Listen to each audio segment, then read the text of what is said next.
Only about 5% of the universe is the stuff you can see or touch. Gases, dirt, stars, and tiny particles are all considered normal matter, and most of what's around us would be dark matter and dark energy, mysterious and ethereal factors that push and pull on the universe to offset and overpower the normal effects of gravity between substances. My reason for bringing this up, for now, is that invisible things have power over the physical world. Even if they don't exist in a way you can see, interlocked with everything visible, if you learn to perceive them with your imagination, using your mental stamina to stay mindful of these invisible but physically real concepts beyond the tangible grid of reality, you can account for how they affect the relationships between those tangible building blocks that the visible universe is made of. And considering they account for a majority of the universe, they have more of a say than anything on how events will play out on a cosmic scale, which means the most important factors to keep track of when trying to plan for the outcomes of events are these invisible and intangible presences that defy your intuition. The mechanisms Jodio talks about in Chapter 1 are real, and you can learn to see them in real life. Although I guess the right expression would be to perceive them. And once you can perceive them, you can use them the exact same way Jodio does in the story. So let's talk about how you can do that.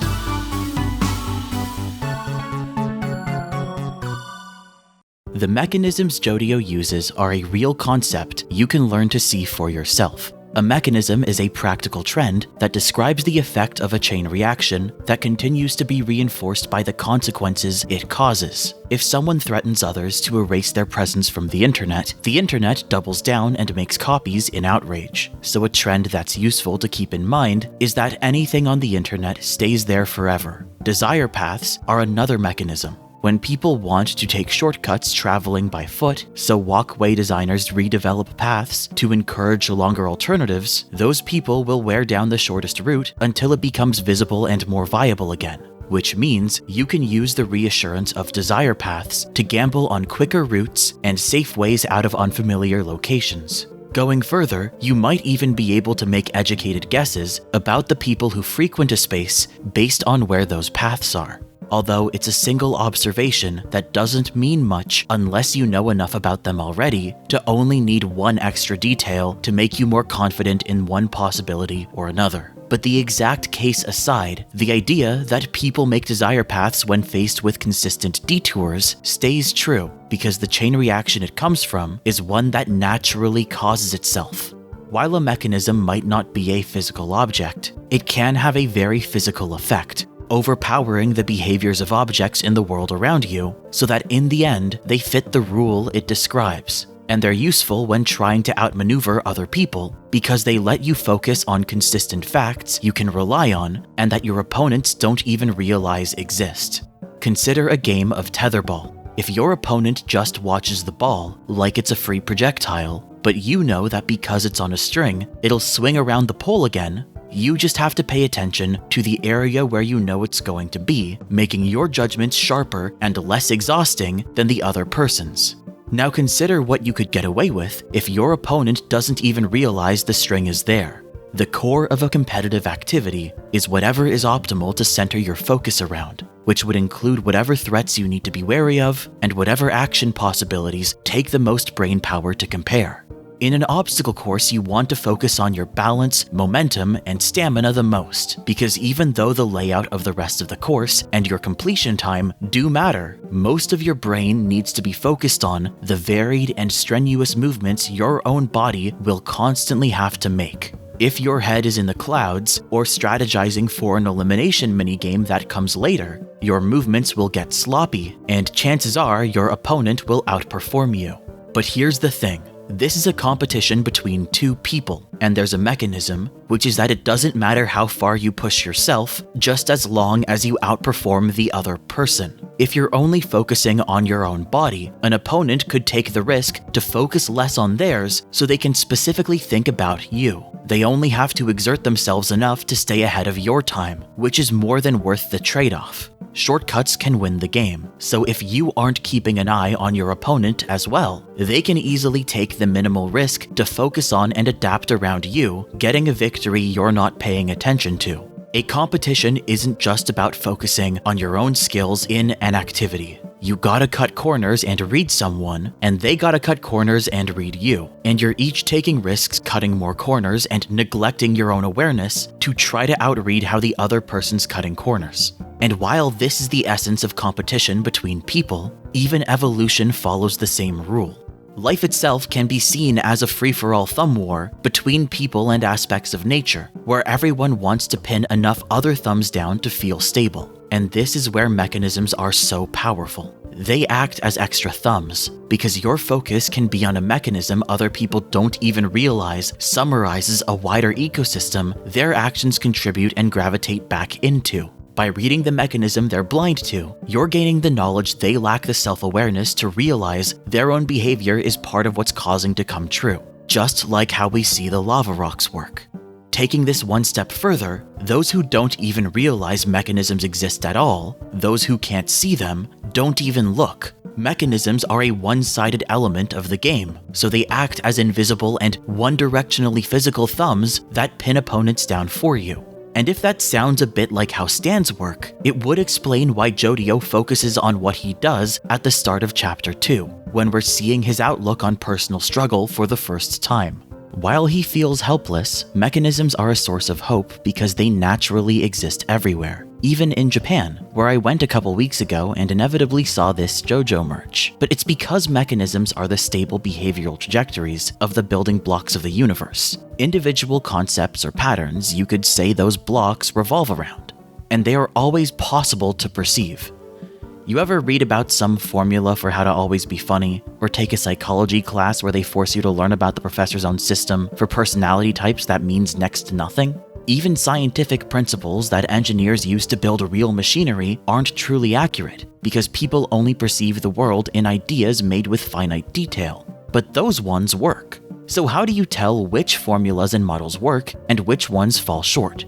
Your own definitions and understood concepts are the muscles of a formula. They're flawed and shaky no matter what. So you look past trying to understand what they mean and use however you currently understand them to label the pieces of a chain reaction you can observe across whatever sensory patterns they describe to you. You build it from the bone, the directly observable chain reaction that you can see continue to sustain itself, and you summarize however you describe the consistent effect this chain reaction leads to. Seeing mechanisms is seeing the actual observable logic behind any field or skill you go into. So not only is every stable concept you already perceive built from and validated by mechanisms you can uncover, any mechanism you identify inherently has validity and weight to it too, because you're actively identifying them through looping chain reactions you can constantly observe and reaffirm. Mechanisms are how you actually look at anything in order to understand how to game it, which is why they're incredibly useful to collect, and why we've started building a library of them on the Patreon Discord server. Although you shouldn't try to bend and pull in and hijack so many mechanisms and force them to revolve around you that you collapse under your own weight and push the rest of the world further apart. So maybe don't double dip and try to tamper with the chain reactions behind the mechanisms you learn to make use of. And don't see your relationships with other people as mechanisms either. Chenard was a bad guy in Hellraiser when he game overed a blonde psychic girl's mom and then trapped her in an underground cell to use her power for his own ends. And while it's been split across multiple children's backstories, Meryl's seemingly doing the same thing in the JoJo lands. It also doesn't help her case if water symbolizes the behavior of flow, in other words a mechanism, which is why Jodio's power uses the natural activity of a bunch of individual tiny mechanisms to create additional flow through them, because her name translates to bright ocean without flow, or without chi, which uses flow like a water cycle to be used for anything, but that people historically try to accumulate to increase in power. So it kinda lines up with the message of the part, where people are incentivized to earn more money, which could work if what they increase is the rate they passively gain money, but they're constantly proactively spending the amount they have to go back into the economy, just in ways that help them earn faster and faster, so they spend greater and greater quantities.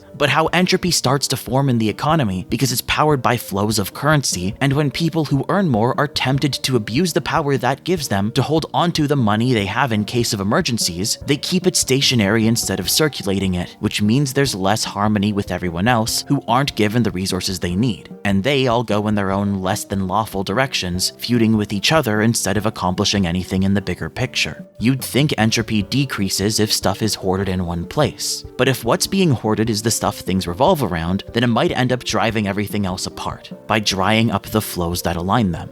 It would suck if Meryl recruits another child at the expense of somebody already on the team, and I'm only bringing that up because our best candidate for the current enemy stand user looks like they're 10, and the mechanics behind their symbolic ability are lining up with the computer scam that's ruining the lives of Usagi's family. Chenard went with a vampiric undead minion of the Leviathan and was converted into a Cenobite. So if the shriveled lips are a sign of this guy being something other than human, and Meryl goes along with the opportunity, it won't be a good look. In any case, as long as you're being responsible, here's how you look at some concept you can already identify as the mechanisms behind it.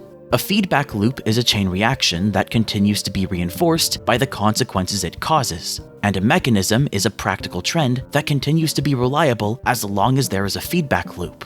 For example, if you're driving on the road, you're able to stay in a lane because whenever you drive to an edge, you're able to see the lines and steer in the other direction. In that sense, you could either say you keep the car in the lane or the lines keep you in the lane, and it doesn't really matter. What you've identified is a wider feedback loop, keeping you in a pretty narrow region of space for any number of miles, as long as there are lines to the left and right of it. Now, as long as your observations reassure that this is accurate and your driving ability doesn't deteriorate, you can keep the fact in mind that when there are straight lines to the left and right of your car, you have the skill to drive within your designated lane, which lets you build a habit of looking for the lines without worrying that there's much else you have to keep in mind to stay within the lane when driving, so you're able to spend more time looking at your surroundings and considering the other drivers around you. Of course, driving is complex, and there are a bunch of other factors, but if you break them down like this, you can reduce them to whatever matters and simplify your process so it's easier to learn and get better. I don't have anything better to end this on, so subscribe to the Patreon. They're paying me to make a fursona, and also the channel soundtrack is on there. We do weekly Q&As too. Join us, here's the link, join us, here's the link, join us.